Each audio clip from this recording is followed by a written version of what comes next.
Assalamualaikum warahmatullahi wabarakatuh. Yang saya hormati Bapak Halifis Sakarima SMSC selaku dosen penguji 1. Yang saya hormati Bapak Ridho Ananda STMSC selaku dosen penguji 2.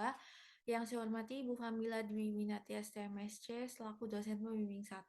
Dan yang saya hormati Ibu Maliana Puspa Arum SEMM selaku dosen pembimbing 2. Perkenalkan, nama saya Alvina Putri Prasetya dengan NIM 20106003, dan pada kesempatan yang berbahagia ini saya akan mempresentasikan mengenai hasil penelitian saya yang berjudul Implementasi Analisis Clustering terhadap UMKM Produksi Tahu di Desa Kalisari dalam Pengelolaan Limbah Cair. Next. Adapun latar belakang yang melatar belakangi penelitian saya, yakni yang pertama adalah adanya praktik pembuangan limbah cair tahu ke sungai, yang kedua adalah rusaknya fasilitas pengolahan limbah umum atau biolita. Biolita ini adalah akronim dari biogas limbah tahu. Yang ketiga adalah pembuangan air limbah dari produksi tahu mencemari air di Desa Kalisari. Dan yang keempat, masih banyak pelaku UMKM tahu di Desa Kalisari yang masih mengalirkan limbah cairnya ke sungai. Lalu selanjutnya adalah faktor penghambat dalam mengelola limbah.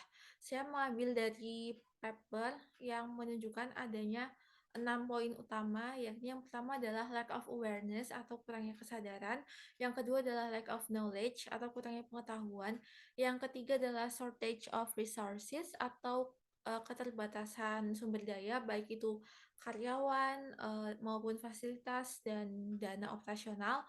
Yang keempat adalah negative perception atau persepsi negatif tentang bahwa mengolah limbah itu tidak menguntungkan secara finansial.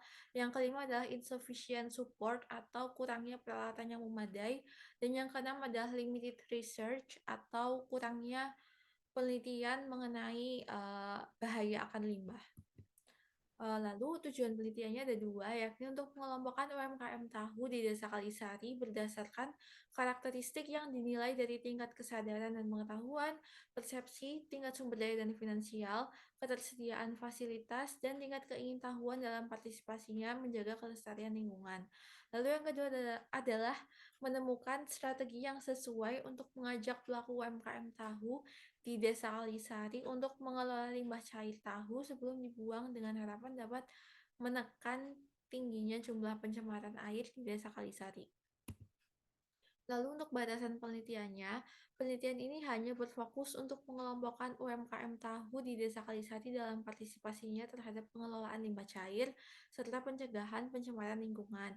Dan yang kedua adalah penelitian ini hanya menggunakan 6 variabel dengan metode kuesioner untuk pengumpulan datanya guna mengelompokkan UMKM terkait dan menemukan strategi yang sesuai berdasarkan klaster yang terbentuk. Lalu untuk literatur review, saya telah mereview 15 paper, baik yang dari nasional maupun internasional, dan dari segi pembahasannya belum ada paper yang membahas mengenai analisis clustering berdasarkan behavior dari UMKM tahu di Desa Kalisari, sehingga gap ini saya ambil untuk dijadikan topik penelitian.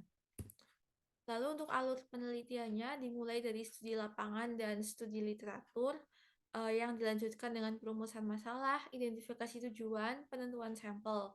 Lalu pengumpulan datanya saya ada dua, yakni ada primer dan sekunder.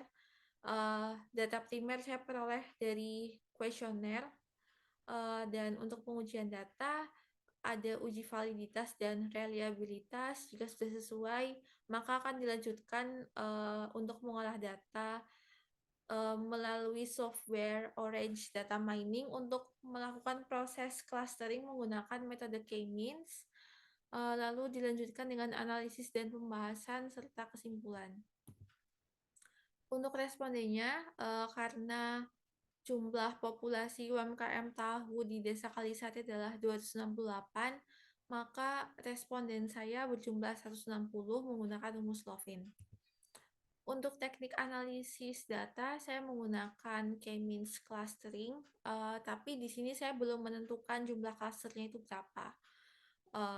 Dan K-means ini saya pilih karena untuk meminimalkan terjadinya kesalahan ganda, dan metode klasterisasi ini juga sangat membantu untuk mengumpulkan data, mengelompokkan data dengan sangat cepat dengan hasil yang signifikan.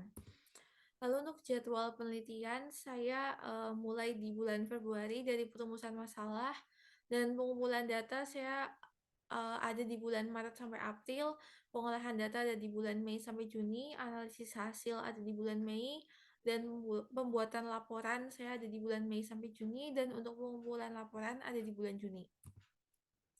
Lalu ini adalah hasil penelitian saya. Dari 21 kuesioner yang sudah saya buat, hanya ada 14 yang valid karena R tabelnya itu adalah 0,361.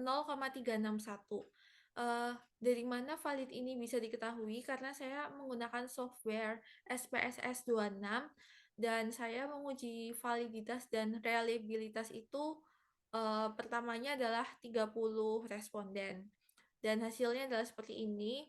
Uh, Item kuesioner yang saya warna kuning ini berarti yang tidak valid. Bisa dilihat R hitungnya itu lebih kecil dari 0,361. Nah, sedangkan untuk reliabilitasnya itu semuanya reliable karena nilai Cronbach alfanya itu 0,758 dan 0,758 itu adalah lebih besar dari 0,6. Next, untuk proses clusteringnya saya menggunakan software Orange Data Mining yang dimulai dari saya itu menyiapkan data, lalu saya langsung menuju ke widget K-means. Saya skip di bagian tab processing karena tidak ada data yang rusak sehingga tidak perlu diperbaiki. Saya langsung menuju ke K-means dan di K-means ini dari rentang cluster 2 sampai 5 nilai siluet yang paling tinggi adalah 2 cluster yakni nilai siluetnya 0,072. Sehingga kelas 2 cluster ini yang akan saya pilih untuk mengolah data. Dan hasilnya adalah demikian. Untuk dua klaster ini, di masing-masing klaster C1 dan C2 itu berisi 80 UMKM tahu. Dan jika saya analisis, C1 ini merupakan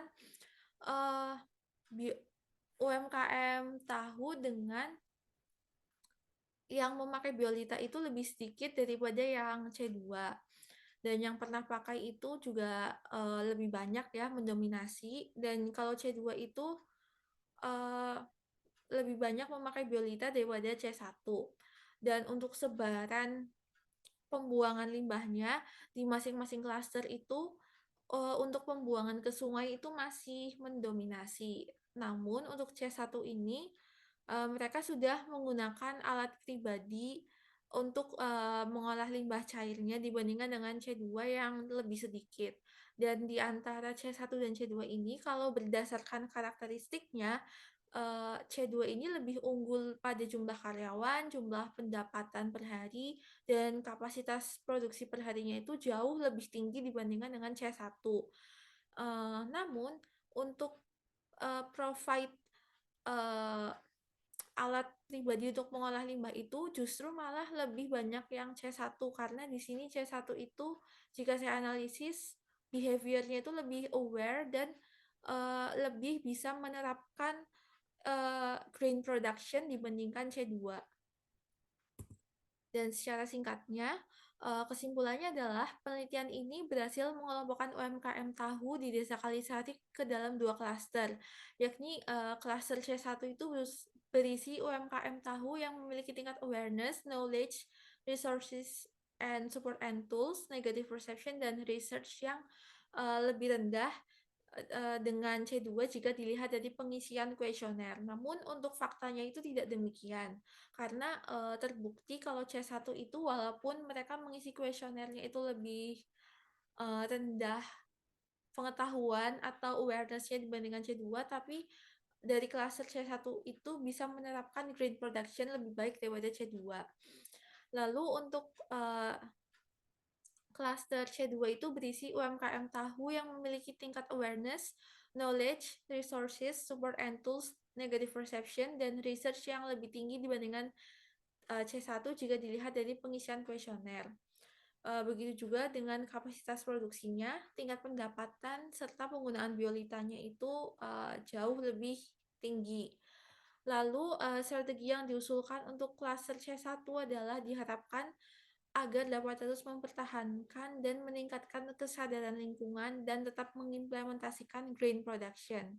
Dan bagi klaster C2 diharapkan agar selalu meningkatkan kesadaran dan pengetahuan, menghilangkan persepsi negatif jika mengolah limbah itu tidak menguntungkan, serta mengimplementasikan green production dengan baik. Mengingat C2 ini jika dilihat dari pendapatan, lalu juga jumlah karyawannya, itu juga sangat-sangat memadai daripada C1. Oke, sekian presentasi dari saya.